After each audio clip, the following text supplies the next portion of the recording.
Сегодня у нас проходит очередной этап ледовых гонок «Полярная звезда-2013» на прекрасном живописном месте Белое озеро. Но, к сожалению, много погода еще подкачивает. Зрителей около 5000, наверное. Хотелось бы, конечно, побольше, но я думаю, что второй, третий этап более успешно будет посещение наших жителей. Вот.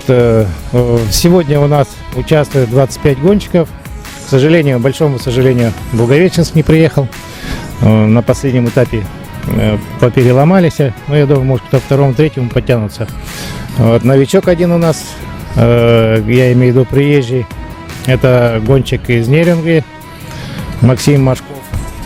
Также два пацана у нас подросли, уже достигли 16-летнего возраста и с разрешения родителей участвуют.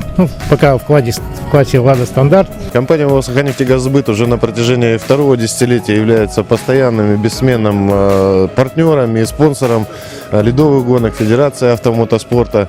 Мы доверяем ребятам, пилотам, профессионалам, они доверяют нам. Это прекрасно. Прекрасно отмечать, что география гонок расширяется, растет количество экипажей, растет количество зрителей.